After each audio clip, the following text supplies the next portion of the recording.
Que ce cours soit l'Irfouat, Avi Mori, Aviavra Moreno Albert, Ben Rivka. J'aimerais juste, tant que toutes les filles arrivent, vous parler d'un sujet très important en 5 minutes. Et c'est un devoir à tout Rav de Halacha d'enseigner ce que je vais vous enseigner maintenant. Tous les décisionnaires insistent beaucoup sur la nécessité de répéter le plus de fois possible ce que je vais vous dire maintenant. C'est vrai que je ne le répète pas assez. Mais au moins aujourd'hui, j'aimerais vous le dire. Quelqu'un est venu me voir hier, un vrai très sérieux. Il me pose la question, je vous l'ai dit en 2 mots. Il me dit, j'ai un grand-père qui a environ 70 ans, Pierre Nara, et il a des problèmes de cœur. Et il y a un mois, il s'est vraiment mal senti, il était à l'hôpital, ils se sont occupés de lui, Baruch Hashem, tout s'est bien terminé. Il y a 2 semaines, il a eu mal, il a été à l'hôpital, Baruch Hashem, ils se sont occupés de lui, c'est bien terminé. Il y a 1 semaine, il a eu mal, il a été à l'hôpital et ils n'ont rien eu besoin de faire, ils lui ont dit ça va monsieur, tout va bien. Et voilà que pendant Shabbat dernier, ce monsieur-là, il est à la maison, il sent qu'il a une crise, il a des problèmes respiratoires et il dit je vais pas bien, appelez-moi une ambulance. Ils ne savaient pas quoi faire, parce que tu vois bien qu'il y a 1 semaine, ils ont été pour du beurre. Donc va savoir, peut-être que là aussi, ils vont aller pour du beurre. Ils vont avoir fait un Chilul Shabbat pour du beurre. Et c'est un problème de faire Chilul Shabbat pour du beurre. Il me dit, on ne savait pas très bien quoi faire. On était dans les doutes. Bon, finalement, on a appelé l'ambulance. Il me dit, est-ce que dans un cas pareil où finalement on a un doute, ce n'est qu'un doute, est-ce que dans un cas pareil, on a le droit d'être Mechalel Shabbat? Alors moi, bien évidemment, je lui ai dit non, tu n'as pas le droit. C'est un devoir d'être Mechalel Shabbat. C'est une mitzvah, c'est un chiyuv. C'est pas j'ai le droit ou j'ai pas le droit, non, tu n'as pas le droit, tu dois. Et je lui ai expliqué. Je lui ai dit que Pikuach Nefesh ou Safek Pikuach Nefesh, ça rentre dans le même cadre. Quand quelqu'un te dit je me sens mal, eh bien au pire, il se sent bien. Tant mieux. Tu n'auras pas été Mechalel Shabbat, tu aurais été Mechalel Shabbat pour t'assurer qu'il n'est pas en danger. C'est très bien. Et c'est très bien, et c'est une mitzvah, et c'était ton devoir, et c'est une bonne chose. Jusque-là, tout va bien. Vous êtes d'accord avec moi? Oui. Baruch Hashem. Je ne vous ai pas appris un grand chidouche, mais je dois quand même vous le dire. Pourquoi je dois quand même vous le dire? Parce qu'il y a écrit dans le Shulchan Aruch, dans Siman Shin Kafret, que quand il y a un Pikuach Nefesh ou un Safek Pikuach Nefesh, toute personne qui zarma fait le machmir et va poser la question à un Rav, il est chauffeur d'amim. Littéralement, c'est un criminel. Pourquoi tu poses des questions? Chaque seconde est importante. Chaque seconde où il va pouvoir s'en sortir, c'est important. Tu vas poser des questions au Rav, toi. Et si le Rav ne répond pas, tu vas aller attendre qu'il revienne. Il n'y a pas. Quand il y a une question, il y a une question. Moi, je me rappelle une fois, j'étais à la maison et j'étais en train de faire mon Birkat Amazon. Et il y a quelqu'un qui est venu. Un monsieur, il a tapé à la porte, il dit le Rav est là. Oui. Il arrive, je le vois tellement tranquille, souriant, sympa, machin, que ça a l'air. Je ne vais pas m'interrompre dans mon Birkat Amazon pour répondre à une question à quelqu'un. Donc je continue mon Birkat Amazon. À la fin du Birkat Amazon, il me dit écoute, mon fils, on lui a fait la Brit Mila l'autre fois, là il se sent pas bien, il a tel et tel. Je lui ai dit mais tu m'aurais interrompu. Bon, ça je lui ai dit après, parce que là j'avais même pas le temps de lui dire ça. Je lui ai dit tout de suite tu prends l'ambulance, t'envoies ton fils. Après je lui ai dit quand un truc comme ça, il faut interrompre le Birkat Amazon en plein milieu, même la Hamida en plein milieu, ça fait que Pikuach Nefesh, on ne s'amuse pas. Et la Gemara elle dit que celui, et le Shulchan Aruch aussi, que celui qui est mahmir dans ces choses-là, chauffeur d'amim. Et plus que ça, les poskim ils disent que les rabbanim de Halacha, ils doivent passer leur temps à répéter et à dire à leurs élèves, quand il y a un doute de Pikuach Nefesh, il n'y a pas de question à poser, tout de suite, vous êtes Mechalel Shabbat si besoin. Et il y a écrit que le Rav qui n'enseignerait pas ça suffisamment, et à cause de lui, il y aurait des gens, chas v'shalom, qui mourraient, et ben ça serait d'une certaine façon attribué à lui. Donc, c'est la raison pour laquelle ça vaut le coup pour moi de consacrer 5 minutes et de vous dire ce scoop-là qu'il faut absolument diffuser. Jusque-là, je ne vous ai pas dit des grands chidushim, mais il faut quand même le dire. Moi, en tous les cas, au moins, je l'aurais dit. D'accord? Maintenant, là où peut-être c'est un plus grand chidush, c'est la question suivante. Ma grand-mère, il me dit, donc elle, ok, on a appelé l'ambulance est venue la chercher, elle est montée dans l'ambulance. La question qui s'est posée, mon grand-père, la question qui s'est posée, c'est est-ce que ma grand-mère, elle pouvait l'accompagner? Est-ce que ma grand-mère, elle pouvait aussi monter dans l'ambulance pour accompagner mon grand-père à l'hôpital? Oui ou non? Ah, moi, je lui ai dit, ben non. Elle ne peut pas monter. Elle doit monter. Et là, il me dit, parce que regardez, je vais vous dire toute la vérité. ma grand-mère, elle avait un doute, donc je ne me rappelle plus si finalement elle est montée ou pas, ça ne m'intéresse pas tellement. Il me dit, mais en tous les cas, une chose est sûre. C'est quoi? C'est que Motzei Shabbat, il y a un rav qui est venu donner un shiur dans le quartier où on se trouve. C'est un rav très connu, mais je ne mentionnerai pas son nom parce que, à mon avis, il s'est complètement trompé dans cette halakha. Donc, ça ne sert à rien de mentionner son nom. Et ce rav, il a dit non, elle n'a pas le droit de monter, à moins qu'elle soit médecin. Si elle est médecin et donc qu'elle aura son mot à dire et qu'elle pourra réussir à faire des choses pour pouvoir le protéger ou le sauver ou le guérir dans un cas où il y a un problème, ok. Mais si elle n'est pas médecin, de quel droit elle prend l'ambulance Shabbat? Lui, il est malade, il doit prendre l'ambulance. Elle n'est pas médecin, de quel droit? Alors, cet homme-là, il lui a dit, et à juste titre, il a dit à ce rave, mais je ne comprends pas. Pourtant, on sait très bien, et c'est connu et reconnu, que quand une femme enceinte, elle doit aller accoucher, pendant Shabbat, eh ben on autorise à un accompagnateur de l'accompagner. Ça peut être son mari, ça peut être sa mère, ça peut être, je vais surtout pas sa belle-mère, mais ça peut être quelqu'un, n'est-ce pas? Pourquoi ici à mon père n'était pas? Vous allez le laisser tout seul, pourquoi pas un accompagnateur? Et ce rave-là de répondre, à nouveau quelque chose qui à mon avis est complètement faux, et c'est pour ça que je veux vous le dire, pour que vous le sachiez, si un jour il y a des questions de ce genre qui se produisent, il faut le savoir. Ce Rav lui a répondu, ça c'est vrai que pour les femmes qui accouchent. Une femme qui accouche, c'est yoledet c'est machou acher. Une femme qui accouche, c'est machou acher, elle on sait qu'elle est angoissée, elle on sait qu'elle a besoin d'avoir un soutien, donc elle a besoin d'avoir son mari, sa mère, sa belle-mère, quelqu'un à côté d'elle, c'est autre chose. Mais pour quelqu'un de malade normal, de pikuach nefesh normal, pas le pikuach nefesh d'une femme qui va accoucher, on n'autorise pas. Encore pire, c'est logique. Elle est plus angoissée qu'une femme qui va accoucher, qui va avoir un bébé. Ok, très très bien, je suis très content de ce que vous dites, Avital. Du coup, une femme qui accouche, Elle est hyper angoissée. Elle est angoissée, mais une femme, c'est pas tout le monde va accoucher, on va passer une maladie, tu sais pas ce qu'il aura. C'est pas pareil. Mais les deux, ça Ok. Hein? Les deux, ça provoque un stress de toute façon, mais pas, je pense, un plus que l'autre. Ok. Deux stress différents. Alors regardez, d'abord, halachiquement parlant, je lui ai montré, je lui ai dit amène-moi le Mishnah Berurah et les Gimel, je lui ai montré dans les mots. C'est quoi la différence? Vous êtes d'accord qu'une femme qui doit accoucher, c'est pikuach nefesh, on appelle une ambulance, on fait tout ce qu'il faut? Vous êtes d'accord? Dans quel cas on est le plus cool? Ça veut dire dans quel cas on est le plus mekel? Dans le cas d'une femme qui accouche ou dans le cas d'un autre malade qui a un problème de pikuach nefesh? Une femme qui accouche. C'est quoi la preuve? Regardez le Siman Shin Kafret.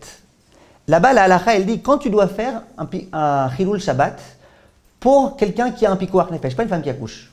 Un autre cas de pikuach nefesh, par exemple le grand-père de cet homme-là. Oui? Est-ce que tu dis attends, on va commencer à faire un chinouille? Par exemple, au lieu d'appeler comme ça, je vais commencer à prendre quelque chose, à essayer comme ça d'appuyer, ou pas? Réponse non, tu fais pas de chinouille. Est-ce qu'il faut demander à un petit? Un petit, il n'est pas bar mitzvah, il vaut mieux que lui, il appuie sur le bouton et qu'il appelle. Ou est-ce qu'il vaut mieux toi, l'adulte, que tu fasses? Toi, l'adulte, que tu fasses. Plus que ça, il dit le Shulchan Aruch. S'il y a des Gdolei Israël à la maison, imagine à la maison, là où il y a le problème, il y a toi, il y a Chacham Shalom Cohen. Qui est-ce qui doit faire le numéro, toi ou Chacham Shalom Cohen? Dans le cas où ça prendra à la même vitesse les deux, Chacham Shalom. Parce qu'on veut bien que les gens, ils intègrent. Pikuach nefesh, quand même, ne fais pas trop chumrot. Je ne crois pas que tu es un mahmir, toi, de faire toutes les chumrot de Shabbat. Pikuach nefesh, ça passe avant tout. Ok? Alors il vient. Ça, c'est la halachot de quoi? De pikuach nefesh normal. Standard. Dans le cas de la femme qui doit accoucher, donc plus loin, quelques simanim après, la halakha dit écoute, bien sûr qu'on est Mechael Shabbat, mais si tu peux, fais qu'un chinouille. C'est-à-dire s'il n'y a pas de grande urgence et que tu peux appuyer sur le téléphone comme ça ou que tu peux demander à un enfant de faire, demande. Question que le Chafetz Chaim tout de suite il pose, le Magen Avraham et tout le monde pose, il dit je comprends pas. Il y a 2 minutes, tu m'as dit quand il y a un pikuach nefesh, ne faut aucun chinouille, demande à un Gdol Israël et voilà. Là, on parle de quoi? D'un autre cas de pikuach nefesh, la femme qui accouche, tout le monde est d'accord que c'est pikuach nefesh, ça peut mal se finir, chas v'shalom. Qu'est-ce que tu fais? Tu me dis, ça va, fais des chinouilles, mais tout, comment ça se fait? Vient le Magen Avraham, et je pense que c'est un petit peu ce qu'elle a dit à Vital, et il dit, mais il y a une grande différence. La femme qui accouche, d'abord, c'est quelque chose de tivaï, de naturel. Ça veut dire quoi, c'est naturel? Ça veut dire que tout le monde sait très bien qu'une femme, à un moment donné, elle est enceinte, à un moment donné, elle accouche. C'est très bien. C'est pas que d'un coup, il y a un problème, le corps, il fonctionne plus, on ne sait pas ce qui se passe. Au contraire, quand il y a des contractions, c'est que le corps, il fonctionne bien. Ça fait mal, ok. C'est-à-dire que le corps, il fonctionne bien. Quand quelqu'un il a mal à la tête, il doit être heureux, c'est-à-dire qu'il a une tête. Donc, quand quelqu'un il a mal, il a les contractions, c'est naturel. Le Magan Avraham, il dit une phrase très belle. Il dit, regardez entre nous, vous êtes d'accord que 999 cas sur 1000, Baruch Hashem, des cas d'accouchement, ils se terminent bien? Peut-être plus, on n'a pas fait, lui c'est le terme qu'il emploie, on n'a pas fait de statistiques. C'est vrai, malheureusement, qu'il y a parfois des cas où ça se termine mal. C'est pour ça que ça s'appelle Pikuar Nefesh. Si à 100% tout se passait bien et qu'on n'a même pas besoin des sages-femmes, ni de la doula, ni rien, on comprenait. Parfois ça peut être. Si c'est bien traité, en quelque sorte, en général, mais si y a ça se finit bien. Par contre, les Pikuar Nefesh de gens qui vont aux urgences parce qu'ils ont des problèmes respiratoires, ça se finit pas du tout toujours bien. Oui? Donc quoi? Donc, quand tu sais que ça va se finir bien, c'est un petit Pikuar Nefesh, c'est un petit risque. Dans les petits risques, ça va, tu peux prendre ton temps, ne t'inquiète pas trop, tout va bien se passer et tout. À nouveau, si tu n'as pas le temps de faire un chinouille, appelle directement. Mais si tu peux faire un chinouille, que de toute façon elle est les zen, que tout se passe bien, alors fais un chinouille. Par contre, dans un Pikuar Nefesh normal, aucun chinouille, aucune khumra, dépêche-toi, il y a un problème, le corps il dysfonctionne, dépêche-toi. Ok? C'est un petit Pikuar Nefesh, mais pourtant une femme quand elle accouche, on dit qu'elle est considérée comme un malade en danger. C'est ce que je dis, c'est ce que je vous dis. Elle est considérée comme un Pikuar Nefesh au point qu'on est Mechael Shabbat, mais comme c'est un petit Pikuar Nefesh, on essaye de faire des chinouim si on peut. Si on peut demander à un goy d'appeler, il vaut mieux. Ça nous montre bien que quoi? Que la femme qui accouche, c'est un moins grand Pikuar Nefesh qu'une personne normale. Donc si déjà, pour une femme qui accouche, on autorise d'amener un accompagnateur, a fortiori que quoi? Que pour ce grand-père-là, on doit autoriser. Ça, c'est la première chose. Deuxième chose, et ça, je vous demande de retenir, plusieurs fois j'ai entendu des grands rabbanim se servir de cet argument-là, et j'aimerais que vous le sachiez. Il y a une époque où on pensait que c'était qu'en Israël que ça se passait comme ça. Aujourd'hui, malheureusement, on sait que dans tous les pays du monde, y compris en France, ça se passe comme ça. Quand un monsieur vient aux urgences et qu'il est accompagné, il y a beaucoup plus de chances qu'on s'occupe de lui, et qu'on s'occupe de lui en urgence, et qu'on ne le laisse pas mourir comme un vieux crouton, que lorsque il est tout seul. Et ça, les gens qui sont aux urgences, ils vous diront. Parfois, tu as des gens, ils hurlent, je vais mourir. Personne, bichlal, ne fait attention à eux. Quand à côté, il y a quelqu'un, et que ce quelqu'un, il va, il se dépêche, il dit, venez rapidement, et venez. Même là, c'est pas toujours facile qu'on réussisse à obtenir de l'aide. Mais au moins, ça va déjà un petit peu plus vite. C'est triste à dire, mais c'est la réalité. Dans les urgences, tous les gens qui sont dans les urgences, en Israël, en France, partout, ils vous diront que quelqu'un qui est accompagné, premièrement, les médecins et tout, ils ont peur parce qu'ils voient qu'il y a des gens qui sont là à voir ce qui se passe. Ils savent qu'ils vont être accusés si jamais finalement, à cause de négligence, la personne elle est morte. Et en dehors de ça, ils savent que la personne elle est importante, tu vois bien. C'est pas un vieux crouton qu'on a laissé tout seul. On vient, on l'accompagne, il a ses petits-enfants, il a... Et ça, c'est pas un argument qui dit, ben allez, c'est un petit plus. C'est pas un petit plus. Quand tu as quelqu'un qui est en danger, ce petit plus-là, il peut lui sauver la vie. Donc même s'il n'y avait pas l'histoire que la femme elle est angoissée ou que l'homme il est angoissé, qu'il est rassuré quand il y a sa femme, mais il y a simplement l'aspect, si tu es là, ils s'occuperont de toi, c'est bien. Plus que ça, aujourd'hui ce matin je donne un cours à Beit Vagan et je leur ai dit aussi ce point-là. Et il y a une femme qui m'a dit, moi une fois il y avait ma grand-mère qui se sentait très mal et elle est arrivée en Israël, l'ambulance elle est venue et mon grand-père, sans même réfléchir, il est monté dans l'ambulance. Il a dit pourquoi? Elle ne connaît pas un mot d'ivrite, la grand-mère. Moi, je connais, moi, le mari. Il dit, je suis monté. Imagine, on lui pose des questions et tout, au moins qu'on sache répondre. Je lui ai dit, mais il a bien fait. Il a bien fait, parce qu'on va lui demander où tu as mal. Elle ne va pas savoir répondre. Ça ne va pas aider. Vous comprenez? Et si tu ne peux pas dire ce que tu ressens, le médecin ne peut pas s'occuper de toi comme il faut. Donc, c'est Pikuar Nefesh. Dans Pikuar Nefesh, on ne fait pas de chokhmot. Je n'ai pas dit qu'on va faire des longues philosophies de... Mais on ne fait pas un malade, on est d'accord que le malade, l'un des points très importants, c'est qu'il dit ce qu'il ressent. Si quelqu'un, le jour de Kippour, il vous dit « j'ai besoin de manger », tu ne commences pas à faire des pilpoulim, tu lui donnes à manger, parce qu'on considère que ce que l'homme il ressent, c'est vraiment ce qui se passe, c'est qu'il peut savoir mieux que tout le monde au monde ce qu'il ressent intérieurement. Quelqu'un vous dit « je suis en train de mourir, amenez-moi aux urgences ». Il y a un médecin à côté, le plus grand médecin du monde, qui dit « non, il n'est pas en train de mourir ». On l'emmène ou pas à l'hôpital? On ne l'emmène pas chez ce médecin-là. On l'emmène à l'hôpital. Pourquoi? Parce que ce que l'homme y ressent, il le ressent. Donc tout ça pour vous dire que ça, c'est des arguments qui existent. C'est des arguments importants. Quand j'étais marié au début de mon mariage et que ma femme a été malade, et moi je suis Cohen, et dans les hôpitaux, c'est pas du tout évident pour un Cohen de rentrer. J'avais appelé un Moré Ora qui est Cohen, et qui est un rap très sérieux. Il m'avait dit, mais tu dois être là-bas. Tu dois être là-bas, c'est Pikuach Nefesh, d'accord? Tu n'as pas le droit de te rendre impur, c'est un histoire de Horaïta, mais c'est Pikuach Nefesh. Travaille avec ta femme quand elle est en Pikuach Nefesh. Tu dois être avec elle. Et le simple fait qu'elle sache que tu es là, et le simple fait que tu puisses lui parler, le simple fait que tu puisses parler au médecin, tout ça, ça fait partie du Pikuach Nefesh. Donc ça, c'est un point qu'il faut savoir. Maintenant, cet homme-là, donc ce Avrech-là, auquel j'ai expliqué tout ça, il était parlé avec quelqu'un d'autre. Ce quelqu'un d'autre, il lui a dit, regarde, le deuxième aspect, je suis d'accord. C'est quoi le deuxième aspect? Que quand tu es là-bas, ils vont mieux s'occuper d'elle. Mais le premier aspect, non, c'est que pour les femmes enceintes. Pourquoi? C'est quoi le premier aspect? Le premier aspect, c'était qu'elle est rassurée, la femme, quand elle sait qu'il y a son mari, ou le mari quand il sait qu'il y a sa femme. Et que le simple fait qu'il soit rassuré, c'est bien. Oui? Alors il me dit, mais le premier aspect, moi je suis d'accord avec ce rave-là en question qui a dit que c'était que pour les femmes enceintes. Pourquoi? Il dit une femme enceinte, on sait très bien qu'elle est hyper stressée, elle est hyper angoissée, elle peut pour un rien commencer à se mettre en danger, à avoir des angoisses et des crises d'angoisse et des crises de trucs, et puis elle peut se mettre en danger. Mais ce n'est pas le cas de n'importe quel malade. Sur ça, je lui ai dit, ah bon, et là j'ai rejoint ce qu'elle a dit à Vital, par prophétie, je ne savais pas que vous le diriez. J'ai dit, mais ah bon? Un homme malade, qui n'arrive pas à respirer, qui sait birklal pas s'il va revenir, il reviendra, mais est-ce qu'il reviendra au cimetière ou à la maison, il ne sait même pas. Chez Mishmor. Alors, un homme comme ça, toi tu viens, et qu'est-ce que tu dis? Et tu dis, il n'est pas angoissé, ça va, tout va bien, il n'a pas besoin d'avoir sa femme à ses côtés. Mais putain, bien sûr qu'il a besoin d'avoir sa femme à ses côtés. Donc, et après, justement, quand il a été cherché dans les Sfarim pour voir si c'est lui qui avait raison ou moi, il y avait écrit là-bas au nom du Rav Nissim Karelis que évidemment, que quand on parle de la femme enceinte et qu'on dit que peut-être qu'elle peut avoir peur et donc dans ce cas-là qu'il faut faire tout ce qu'elle demande parce qu'elle peut avoir peur, y compris accompagner le mari, que évidemment que c'est vrai aussi dans n'importe quel autre type de Pikuach Nefesh. Pourquoi je vous dis tout ça? C'est un accompagnateur. J'arrive à ça tout de suite. Pourquoi je vous dis tout ça?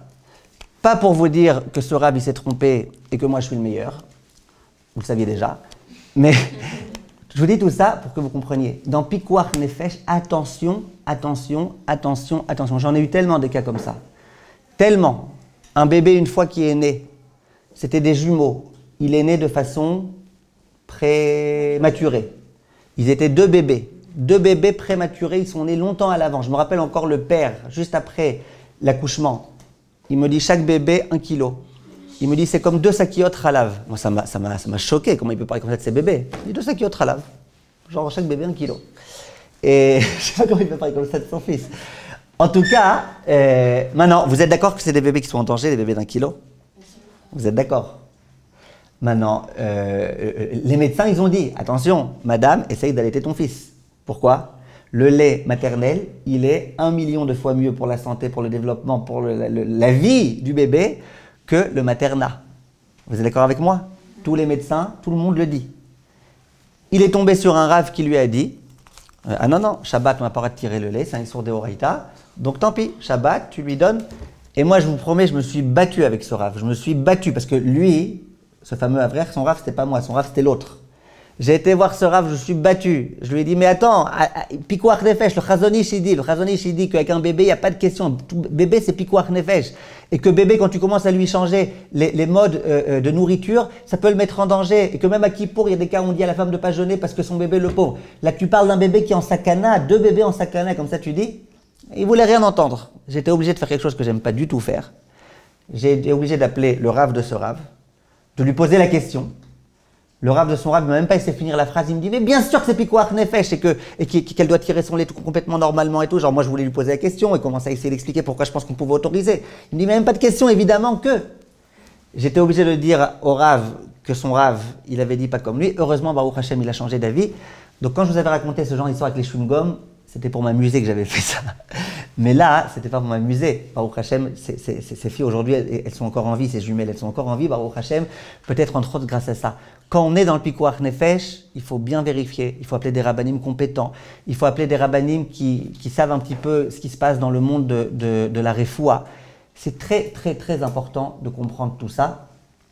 Ce matin, quand je donnais ce cours, il y a une dame qui m'a dit, c'est bien que vous parliez de ça, alors que ça fait des années que je donne cours chez elle, mais c'est bien que vous parliez de ça, parce qu'il y a une histoire qui s'est passée il y a 16 ans, et elle me trotte encore dans la tête.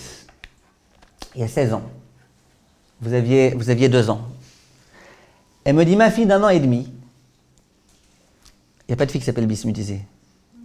D'accord. Ma fille d'1 an et demi, elle me dit, elle s'est prise le doigt dans la porte. Maintenant, Hachem Ishmor, tout le doigt, il était... Ah, il y a des gens qui doivent boire un petit verre d'eau, je crois. Les personnes sensibles, bouchez-vous les oreilles. Tout le doigt était coupé. Il est resté rattaché qu'à un petit morceau de peau. Eux, par réflexe, qu'est-ce qu'ils ont fait? Jusqu'à s'évanouissent pas. Hein. Qu'est-ce qu'ils ont fait par réflexe? Eh bien, ils ont appelé l'ambulance, ils ont été l'amener à l'hôpital. Plusieurs années après, elle se disait, ouais, qu'est-ce qu'on a fait? Pridoul Shabbat. Plusieurs années après, ils ont été voir un rave. Ce rave, il leur a dit, vous n'auriez pas dû. Vous auriez dû mettre sa main dans de l'eau froide jusqu'à Motsei Shabbat. En plus, elle fait pipi dans, dans l'eau froide. Hein? Elle me dit, jusqu'au jour d'aujourd'hui, Rav, est-ce qu'il avait raison, ce Rav? Et là, oui, mais elle veut savoir, au moins, est-ce qu'elle a bien fait ou pas? Alors écoutez. Alors écoutez. Alors écoutez. Là, vous allez voir, c'est quoi la différence? Là, vous allez voir, c'est quoi la halakha. Moi, j'ai dit à cette dame-là, écoutez bien. Si vous réfléchissez à la halakha en termes vraiment secs, en termes halakha pur et dur, eh bien, Shulchan Aruch, il a raison. Ce Rav, il a raison. Shulchan Aruch, il dit, quand il y a une sakanat éver, ça veut dire qu'il y a un membre qui est en danger, c'est pas toute la vie qui est en danger, c'est un membre qui est en danger. Quand il y a un membre qui est en danger, on peut être Mechal Shabbat par un goy. Donc d'abord, il n'a pas raison de laisser la main dans l'eau tout Shabbat, qu'il aille trouver vite un goy et que le goy, il l'amène à l'hôpital. Je lui ai dit, mais ça, c'est la halakha pure et dure. Je lui ai dit, quand tu regardes les posquez maneno, les décisionnaires contemporains, y compris le Rav Auerbach et tout, ils expliquent que quand quelqu'un il a une ouverture de cette taille-là, c'était un bébé en plus d'1 an et demi. Un bébé d'1 an et demi qui a une ouverture comme ça, il y a des risques d'infection qui peuvent très rapidement conduire à Pikuach Nefesh. Vous êtes d'accord avec moi? Je ne parle même pas du Pikuach Nefesh de la mère qui était déjà 3 fois évanouie. Si vous, rien qu'en entendant, vous étiez évanoui, la mère, ok? Donc c'était très... Donc je lui ai dit, il y a halakha pur et dur, et il y a, regarde ce qui se passe dans le monde de la réfoua. Dans le monde de la réfoua, on t'explique que quand tu as du sang qui coule et que ça ne s'arrête pas, eh ben, il faut se dépêcher d'aller à l'hôpital parce que ça peut être Pikuach Nefesh. Vous comprenez ce que je veux dire? Et c'est pareil dans cette histoire-là. Quand autre dit, mais si elle n'est pas médecin, qu'est-ce qu'elle va faire là-bas? Il a raison, si elle n'est pas médecin, qu'est-ce qu'elle va faire là-bas? Mais si tu connais comment ça marche la psychologie du malade et que tu connais comment ça marche dans les hôpitaux aujourd'hui, tu ne peux pas dire ça. Donc ça, c'était juste pour vous dire ça, pour répondre à la question de Noah. À nouveau, cette histoire-là, au jour d'aujourd'hui, ce qu'on a l'habitude de dire, je vous le dis déjà à l'avance, bientôt vous allez vous marier Bezrat Hashem, bientôt plus 9 mois vous allez accoucher Bezrat Hashem. Donc vous allez avoir cette question-là, parce que vous ne saurez pas quel jour vous allez accoucher. Donc les Shabbatot du 9e mois, vous allez avoir la question. Si je dois accoucher le jour de Shabbos, est-ce que j'ai le droit dans l'ambulance, si jamais j'habite pas à 2 pas de Sha'arei Tzedek, Kfar Shaoul si ça vous aidera pas beaucoup pour accoucher, d'accord? Donc est-ce que dans l'ambulance, je peux faire monter mon père? Non, mon père, non, jamais elle demande ça les femmes. Ma mère, mon mari, je peux ou pas? Qu'est-ce qu'on a l'habitude de répondre? Noël va nous dire à voix haute, s'il vous plaît. Là, c'est pour 2 personnes dans l'ambulance, genre? En général, qu'est-ce qu'on répond? Qu'est-ce qu'on dit aux femmes? Tu vas accoucher, tu montes dans l'ambulance, est-ce que tu as le droit de prendre quelqu'un avec toi? Oui. On a dit, tu n'as pas le droit de prendre quelqu'un avec toi. Tu as le devoir de prendre quelqu'un avec toi. Ah, C'est qui ce, si ça te rassure, c'est qui ce quelqu'un? Ton mari. Maintenant, il y a des... Vous comprenez? Ça veut dire, la hora'a, c'est pas que c'est une invention. C'est ce qu'on a l'habitude de dire. Les rabbanim, d'une façon générale ici, vous appelez un rave, n'importe lequel, ici en Israël, n'importe qui, vous demandez à n'importe quel rave, ce qu'on a l'habitude de dire en général, c'est quoi? C'est que dans l'ambulance, tu as le droit à une personne. À toi de décider. Tu veux ton mari, ton mari. Tu veux ta mère, ta mère. Tu veux ta grand-mère, qui tu veux. Mais une personne. Pourquoi cette halakha elle a été dite comme ça? Ben, pour éviter des exagérations. Maintenant, l'autre, elle va faire venir toute sa famille et tout. Vous comprenez, la tata et le tonton et tout. Ben, on ne va pas s'en sortir. Maintenant, je vais vous dire quelque chose. Les gens, malheureusement, les gens, ils ont fait de ça une grande erreur. Et je vous répète, je pense que c'est une grave erreur. Moi, il y a des femmes qui m'ont déjà appelé et qui m'ont dit, la vérité, Rav, je ne sais pas quoi faire. Elle m'appelle avant Shabbat, elle ne sait même pas si elle va accoucher Shabbat, mais elle a déjà la remma de devoir accoucher pendant Shabbat. Elle me dit, je ne sais pas quoi faire. Parce que d'une part, j'aimerais tellement que mon mari soit là et que pendant que j'accouche, je l'entende lire les Télim en pleurant. D'autre part, j'aimerais bien que quelqu'un me tienne la main. Et ce quelqu'un qui me tient la main, mon mari pourra au début, mais dès que je vais être nida, parce qu'une femme quand elle accouche, si vous ne le saviez pas, elle devient nida rapidement et son mari ne peut plus la toucher. Donc qui est-ce qui va me toucher la main? J'ai besoin de ma mère, je ne sais pas quoi faire, j'ai besoin des deux, je suis perdu, je ne sais pas. J'ai besoin de la rassurer avant même qu'elle accouche. Je lui dis accouche, au moins accouche en semaine et c'est bon. Qu'est-ce qu'elle fait? Alors je vais vous dire, vous savez c'est quoi la halakha? La halakha c'est que tu amènes les deux. Tout ce qu'on t'a autorisé, il y a écrit nulle part, ni dans Shulchan Aruch, ni dans Mishnah Berurah, ni dans Kaf HaChaim, ni dans rien, même dans les fondements du Shabbat, je ne crois pas qu'il y ait écrit de façon explicite qu'une personne, oui, mais deux, déjà c'est Chilul Shabbat. Il n'y a pas écrit ça. Il y a écrit que tout ce qui peut rassurer la femme, on a le droit, même si c'est des melachot, des oraïta. L'exemple que la halakha, elle donne, elle dit une femme, elle dit, moi je veux absolument que vous allumiez la lumière quand j'accouche. Elle est aveugle. Alors on dit, mais si tu es aveugle, pas peine d'allumer. Elle dit, non, moi je veux qu'il y ait de la lumière, comme ça au moins je sais que les médecins ils voient ce qu'ils font. Ça va, les médecins ils n'ont pas besoin de toi, les médecins ils savent faire dans l'obscurité. Ah, je veux tout ce qui peut angoisser la femme au moment de l'accouchement, ou alors, comme je vous ai dit tout à l'heure, au moment de n'importe quel autre pikuach nefesh, on le fait. Donc c'est pour ça que les poskim, le Chazon Ish, par exemple, ils disaient, faites pas de khumrot. Marie, accompagne ta femme. Même si c'est un déoraïta, accompagne ta femme. Pourquoi? La pauvre, elle doit... L'autre, il est Cohen. Il va entrer dans un hôpital dans lequel il y a peut-être des morts, ça sourd, il est Cohen. En malasot, tu rentres. Maintenant, en général, on considère qu'une femme, elle peut être tranquillisée quand elle a qu'une personne. Quand elle a son père, quand elle a sa mère, quand elle a son mari. En général. Mais une femme qui te dit, je peux pas, je sais pas, moi, rien qu'à l'idée d'accoucher sans et ma mère et machin, déjà je panique. Eh bien, cette femme-là, évidemment, et je sais qu'il y en a qui diront pas comme moi, mais je suis désolé, je pense qu'ils se trompent. Et vous savez combien je suis modeste, et c'est d'ailleurs la raison pour laquelle je vous dis que je suis modeste.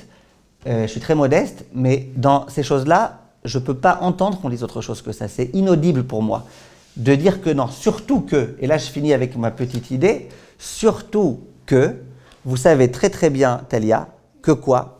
Que entre nous, de vous à moi, est-ce que le fait qu'il y ait une personne ou deux personnes dans l'ambulance, ça fait un Chilul Shabbat supplémentaire?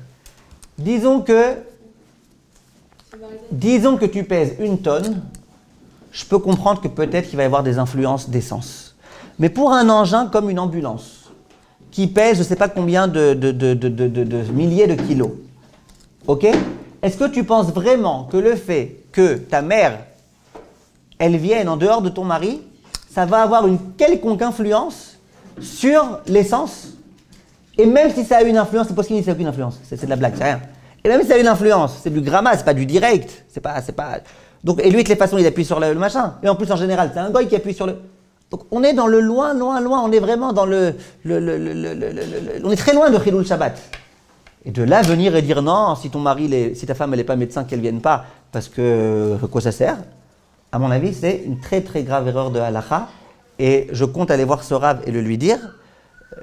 Non pas parce que je suis sûr à 100% qu'il va être d'accord avec moi, mais parce que je pense que si j'ai réussi à le convaincre, ça pourra aider des gens. On est dans le pikuach nefesh. Pikuach nefesh, c'est la chose la plus sérieuse. Si tu peux réussir à convaincre même pour un cas, eh ben, c'est un devoir de le faire et de le dire. Et c'est pour ça que c'est important pour moi de vous le dire. Puis pour les femmes enceintes, le deuxième géniteur, c'est aussi pour tous les pikuach nefesh. Qu'est-ce que vous en pensez? A fortiori, si ce mari dit j'ai besoin moi d'avoir ma femme et un tel, eh ben on autorisera. Il y en a qui ont été trop loin, moi je pense que c'est ça le problème.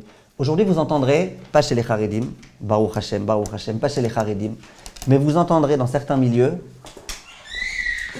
que quand la femme elle accouche, que le mari, eh ben, il peut lui faire des caresses, et lui caresser le ventre, et lui faire des machins, et lui faire des trucs, parce que c'est comme ça, il faut qu'elle se sente bien.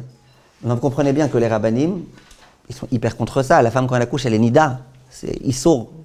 Des waïta, des rabbins, ça dépend des possibles. C'est un issour de la toucher, a fortiori des choses affectueuses. C'est issour. Vous comprenez? Alors maintenant, de venir, comme certains rabbanim ont voulu dire, et de dire à tous les maris, on autorise de faire ça parce que les pauvres, les femmes, pitom. Si une femme, elle est censée pouvoir s'en sortir sans ça. Si vraiment une femme, elle me dit, écoutez, je suis en train de mourir là, la seule chose qui peut me calmer, c'est que mon mari me caresse, je pense que même moi, je lui dirais, ok, qu'il te caresse. Il y en a qui lui diraient, crève.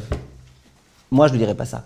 Mais de venir et de commencer à inventer des choses qui n'ont jamais existé, de dire à tous les maris, il n'y a plus de nida, touchez vos femmes, à qu'elles se sentent bien et qu'elles accouchent bien, ça c'est hors de question. Et ça, les rabbanim charedim, ils sont très contre, et je suis tout à fait d'accord avec eux. Mais à nouveau, dans un cas précis, où tu sens qu'elle fait un caprice, c'est pas un caprice, c'est un caprice, fais ton caprice, mais c'est un caprice dans un cas de pikuach nefesh, eh ben, moi je ne prendrais pas le risque de dire, eh ben, Madame Untel est morte d'un caprice. Mais elle va pas mourir, la fille de la personne, Si, je vous répète, une femme qui est angoissée au moment d'un accouchement, eh ben, elle a un caprice. Maintenant, de demander à tout...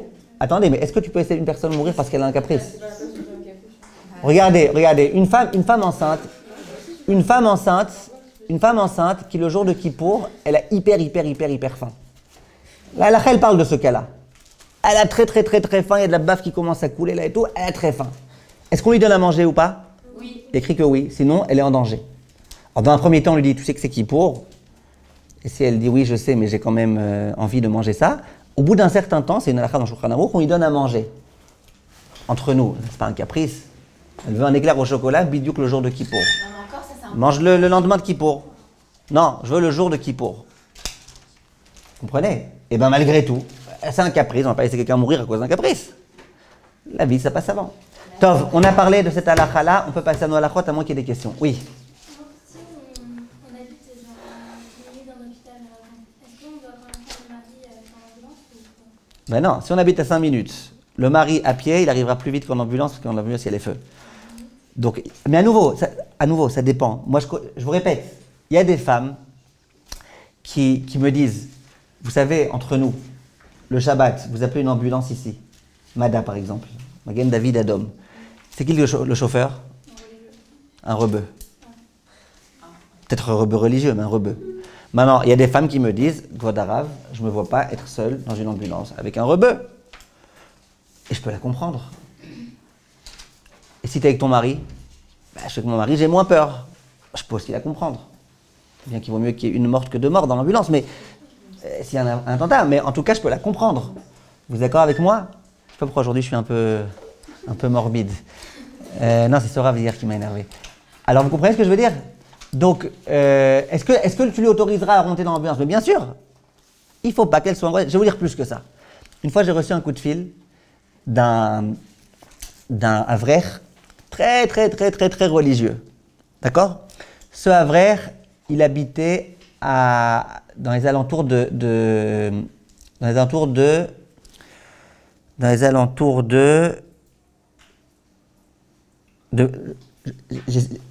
cas, je m'en rappelle, mais plus de tous les détails, mais l'idée, je m'en rappelle. Prenons les Tzorech Haïnian, il habitait à Bnei Brak. Ok? Je crois que c'est ça le cas d'ailleurs. Il habitait à Bnei Brak.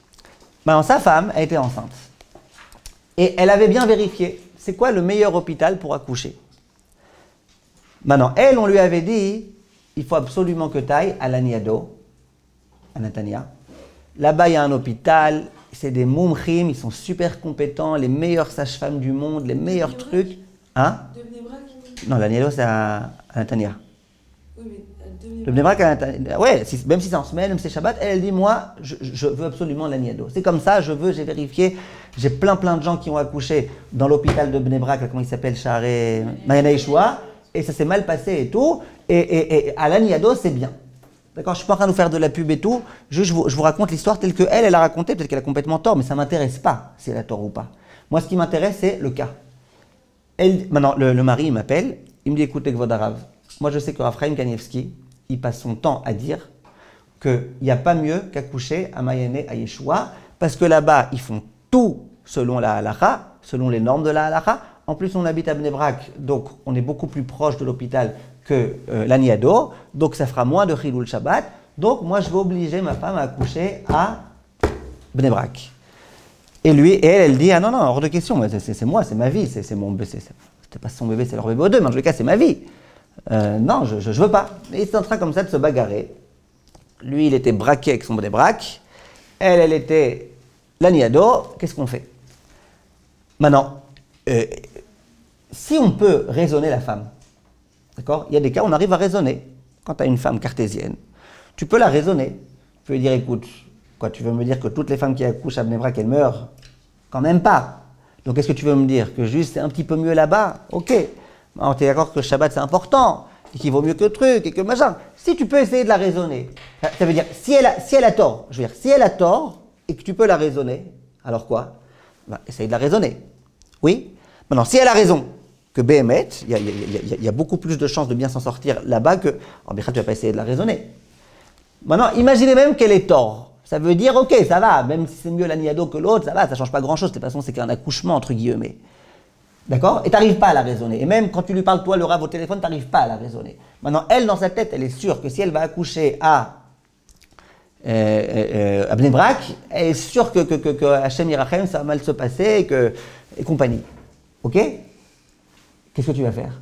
Avant d'accoucher à Natania. Eh bien, tu lui diras d'accoucher à Natania. Et moi, j'ai parlé à son mari, je lui ai dit, je suis sûr et certain, 100%, 1000%, que si tu vas poser la question au Rav Kanievski, il était en vie à l'époque, ce fameux Rav Kanievski que tu mentionnes pour dire que non, le Rav, il dit qu'il faut accoucher à Mayana Yeshua. Si tu lui dis que ta femme, elle a une super grande angoisse d'accoucher à Mayana Yeshua, et qu'elle a peur que si elle accouche à Mayana Yeshua, au lieu d'accoucher d'un bébé, elle va accoucher d'une pita, eh bien, je suis sûr que le Rav, il sera d'accord que quoi? Qu'elle peut accoucher là-bas. On est clair, on est d'accord? S'il y a un point où vous n'êtes pas d'accord, s'il vous plaît, reprenez-moi. Oui. Moi, je suis pas d'accord. C'est abusé, Natania, c'est beaucoup trop long. Shabbat. Hein? Natania, c'est. Attends, et si c'est un goy qui conduit? Mais c'est plus picard des fesses, du coup, là. Pourquoi? Bah, elle est prête à aller jusqu'à Natania. Ça a combien de temps, Nathalie de Bnei Brak? Non. Non, ça a 20 minutes, je pense, en voiture, non? Oui, mais entre 20 minutes et 5 minutes. Ok, maintenant elle vous dit, elle m'a raconté son histoire, elle me dit j'ai une sœur qui a accouché là-bas, ils sont tellement mal occupés d'elle que j'ai une belle sœur qui machin, j'ai truc, elle t'amène des dossiers, elle t'amène des dossiers dans lesquels elle te dit, moi Pachout, je peux pas. Elle te parle, tu dis, moi je suis incapable, je peux pas, moi si je vais là-bas, je préfère accoucher à la maison que là-bas, vous comprenez? Elle a une peur. Maintenant même si tu me dis, ok, elle a qu'à aller chez un psychiatre, à l'Aniado. Elle peut aller chez le psychiatre à l'Aniado, je veux bien, mais elle doit accoucher dans 2 semaines. Le psychiatre, même si c'est un magicien, il ne pourra pas en 2 semaines lui sortir complètement son jouk qu'elle a contre Mayana Yeshua. Comprenez, dans la halakha, on ne peut pas être trop sec. Ça veut dire, il y a la halakha. La halakha, c'est tu peux prendre, tu as 2 chemins, un court, un loin, ben tu vas dans celui qui est le plus proche. Comprenez? Mais maintenant, il y a d'autres choses. Imagine qu'à cause de ce jouk psychologique, elle meurt. Parce qu'elle accouche en se disant, voilà, je suis pourri, je suis machin. Et je vous répète, c'est ça le chidouche. Le chidouche de la halakha, quand on dit qu'une femme enceinte et les autres, pour l'apaiser, on a le droit de faire des melachot, des oraïta. C'est-à-dire qu'on a le droit d'allumer la lumière, bien que ça sert strictement à rien parce qu'elle est aveugle et qu'on n'a pas besoin de lumière. C'est une façon de dire, même si elle fait des caprices, si c'est un caprice auquel elle y croit, ne l'embête pas, ne l'énerve pas, ne la contredit pas, ne l'embête pas. Vous comprenez? Vous avez raison que c'est un chidouche, mais ce n'est pas mon chidouche à moi, c'est le chidouche de la Gemara et le chidouche du Shulchan Aruch. Ça s'appelle en araméen Ituve Data. En hébreu, les Yashev et Data. La calmer, la tranquilliser. Une personne qui est en pikuach nefesh, que tu tranquillises, eh ben ça vaut le coup même de faire une melacha d'oraïta en Shabbat pour la tranquilliser. Ok? Une personne qui est en pikuach nefesh. Vous n'êtes pas d'accord? L'histoire du caprice, je ne suis pas d'accord. Ok. La femme qui est aveugle. La femme qui... Attendez, une femme est aveugle. C'est pas mon cas à moi, hein, la femme aveugle. C'est le cas des poskim. Là, et tout le monde le mentionne, ce cas. Une femme est aveugle. Donc elle est en train d'accoucher, elle est aveugle. Ok? Elle a les meilleurs médecins du monde, les meilleures sages-femmes du monde, les meilleurs tout. Ok? Elle dit allumez-moi la lumière. Les médecins ne vous inquiétez pas, on n'a pas besoin de lumière, nous on fait tout comme ça. Non, allumez la lumière. Mais ça va, c'est notre métier à nous, c'est le vôtre. Allumez la lumière! Qu'est-ce que tu demandes maintenant au médecin de faire? D'allumer la lumière. D'accord, mais pour la... Attendez, d'allumer la lumière. Même si son mari il est là, il dit mais c'est un caprice, encore que c'est caprice elle. Allumez la lumière. Toi Marie, tu allumes la lumière. Ok? Il va se dire mais elle est illuminée cette femme. C'est le cas de le dire. Allume la lumière. Alors maintenant, tu vas me poser la question, tu vas me dire mais ça sert à rien, on sait que ça sert à rien. Alors t'as qu'à la raisonner. T'as pas réussi à la raisonner. Plus tu essaies de la raisonner, plus elle se stresse et qu'est-ce que tu fais? Eh bien là, elle te dit, tu allumes la lumière. Non, pas là, t'allumes les lumières, les fluorescentes là où c'est pas Deoraita. Même s'il faut allumer un feu, t'allumes un feu. Deoraita, Mavir, t'allumes un feu. C'est pas moi qui dis, c'est la halakha. Non, mais là, c'est grave, même son mari peut la toucher parce qu'un caprice qu'elle va faire son mari. Qu'est-ce qui est plus grave, d'allumer la lumière Shabbat ou de toucher sa femme pour des besoins non pas amoureux mais thérapeutiques quand elle est nida? D'allumer un feu Shabbat, c'est plus grave. Parce que toucher sa femme quand elle est nida de façon thérapeutique, c'est, d'après certains, qu'un issour des rabbanan. D'après certains, c'est même pas des rabbanan, vous comprenez? C'est sûr qu'on ne veut pas. Mais vous comprenez ce que je veux dire? Yo. Juste j'ai une question. Bah, une fois, c'est-à-dire ça m'est arrivé un cas pareil chez nous qu'il y avait pendant Shabbat on a dû appeler les ambulances et tout. Donc c'est pas moi qui ai appelé parce que c'était pas moi. Mais juste le chargeur du téléphone, bah, c'est moi qui l'ai enlevé de la prise. Est-ce que c'était grave parce que c'est quelqu'un d'autre qui a appelé finalement? Je sais pas pourquoi vous l'avez enlevé de la prise, pourquoi faire? Pour que quelqu'un d'autre appelle? Pourquoi vous l'avez pas appelé quand le chargeur était là-bas? Non, parce qu'il n'était pas au même endroit le chargeur et le téléphone. Et alors? J'ai pas compris. Le chargeur était pas au même endroit que le téléphone, pourquoi vous avez besoin du chargeur alors? Parce que du coup, il y a une batterie, il fallait charger le téléphone. Ah, il fallait le charger pour pouvoir appeler? Il était éteint quoi. Et Ok. donc, bah, moi, je sais pas, c'était la panique, donc j'ai enlevé le chargeur. C'était. Il fallait pas l'enlever, il fallait le mettre. Ah, quelqu'un d'autre l'a mis, Voilà, c'est ça. et vous l'avez enlevé? Bon, vous auriez pu aussi appeler avec le téléphone, mais vous auriez pu appeler aussi avec le téléphone encore chargé. Non, il n'était pas chargé le téléphone. Je vous explique. Il y avait le téléphone dans un endroit, il était éteint, et le chargeur dans un autre endroit. Ok. C'était dans ma chambre, alors je voulais pas qu'ils appellent dans ma chambre les pompiers, alors j'ai enlevé le chargeur et j'ai mis. Après il l'a pris, il l'a branché ailleurs. Ok, ça change pas, c'est lui ou c'est vous. Vous êtes juste tous les deux. Oui, c'était plus lui puis qui Nefesh que moi. Alors moi j'étais juste. Vous vous dites, même Chacham Shalom Cohen, s'il était là-bas, il aurait lui pris le chargeur et il l'aurait enlevé. Vous n'êtes pas plus grande que Chacham Shalom. Oui, Après, c'est quoi les. peut-être, mais en tous les cas, je veux dire, c'est. C'est quoi les autres jeans après, genre, une fois qu'ils arrivent à l'hôpital, ça? Que quoi, je n'ai pas compris. Vous voulez qu'on fasse maintenant les halachot de l'accouchement? Ah, c'est super Non. intéressant. Oui, mais même depuis quand on a fait. Ouais, ok, Genre mais. les portes automatiques, les trucs, je sais pas quoi. Les portes automatiques, je vous ai dit, le bonhomme, il n'arrive pas à respirer. Le choix.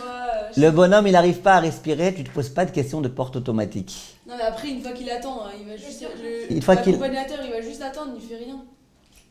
L'accompagnateur, vous me dites des choses. Voilà, d'accord. Maintenant, l'accompagnateur, lui, jusqu'à preuve du contraire, il est resté juif. Donc, est-ce que maintenant il a le droit, pour son kiff, d'aller se prendre un choco dans la machine? Faut pas abuser. L'accompagnateur, quel rapport? Si le malade, il dit j'ai besoin d'un choco tout de suite, c'est autre chose. Mais l'accompagnateur, ça y est, khalas, quoi. Il a fait ce qu'il a fait maintenant. Vous m'avez compris, Noah? Si elle a envie d'un choco et que lui il profite d'en prendre un, mais bon. Tu m'as compris? Elle a envie d'un choco. Qui, la personne malade? Oui. Ok. Et lui il va en chercher un, mais il profite d'en prendre un aussi. Mais non, il aura peut-être le droit si l'autre il a vraiment besoin, mais pas deux, pas deux. Il va manger de la- Mais Kitsour, venez, juste que je veux que vous compreniez. Vous avez un doute sur ce qui concerne Pikuach Nefesh. D'abord, vous agissez, contrairement à d'habitude. D'habitude, je vous dis quand vous avez un doute, au lieu de faire, moi j'adore les gens qui à chaque fois, ils m'appellent, ils me disent voilà, hier ce que j'ai fait, est-ce que c'était bien? Alors comme elle a dit, je sais plus qui, Myriam je crois, elle a dit bah quoi ça sert de poser la question après? Ça sert à penser que ça se reproduit. Mais moi ce que je conseille aux gens, avant d'agir, posez vos questions. Mais là, je vous conseille d'abord agissez, après posez vos questions dans le cas du doute. Alors, si vous savez. Vous savez. Il n'y a pas de... Et les gens ils me disent ouais mais finalement il s'est avéré qu'il n'y avait rien, qu'il n'y avait aucun problème et qu'on a été pour rien. Genre il aurait préféré que l'autre il soit malade, comme ça au moins il n'a pas fait le Shabbat. Comme ta joie. Ouais. Est-ce que par exemple, si le monsieur il prend l'ambulance avec sa femme à un endroit et la mère elle habite loin, elle pourra prendre un taxi? Y a pas... Dans quel cas? Dans le cas où il a vraiment besoin, le monsieur? Non, la femme elle est enceinte, elle a accouché La femme, elle dit qu'elle a vraiment besoin? et elle a besoin de sa mère. Si elle a vraiment besoin, à nouveau, je vous répète, quand, imaginez que la femme aveugle, elle dise, je veux que tu allumes 2 lumières. Tu lui dis, mais une, ça suffit, à Wildy. Elle commence à dire, non, j'ai besoin de 2, avec une, vous ne verrez jamais rien. Blablabla. On allumera 2 ou pas? Ben là, c'est pareil. Comprenez? Je vais vous dire plus que ça. Il y a un des poskim qui a voulu dire, tout ce qu'on dit au mari d'accompagner sa femme, quand elle va accoucher, c'est que si la femme elle dit écoute j'ai hyper besoin et tout, tu vas pas me laisser seule, machin, j'ai besoin de toi. Mais si la femme elle dit rien, c'est pas la peine de l'accompagner. Sur ça, beaucoup de poskim disent c'est pas vrai. Même si elle dit rien, maintenant elle fait genre la forte et tout, va la voir avec ses contractions, va voir si elle est toujours aussi forte que ça. Et donc quoi? Faut l'accompagner. Accompagne-la. Il y en a qui disent, même si elle te dit pas rien, elle te dit j'ai pas besoin de toi. Genre la crampe. C'est comme les femmes qui disent, moi les moments les meilleurs dans la journée, c'est quand mon mari n'est pas à la maison. C'est génial Shalom Bayit ça. Si la femme elle dit j'ai pas besoin de toi, non, c'est pas qu'il y a un problème Shalom Bayit, j'ai pas besoin, je suis forte. Même là, beaucoup de poskim me disent ne la crois pas, va. Vous comprenez? Ça veut dire qu'on est dans des choses ici qui sont quand même surtout quand l'ambulance, ça racole, tu fais rien dans l'ambulance. Juste tu rajoutes quelques kilos. Vous comprenez?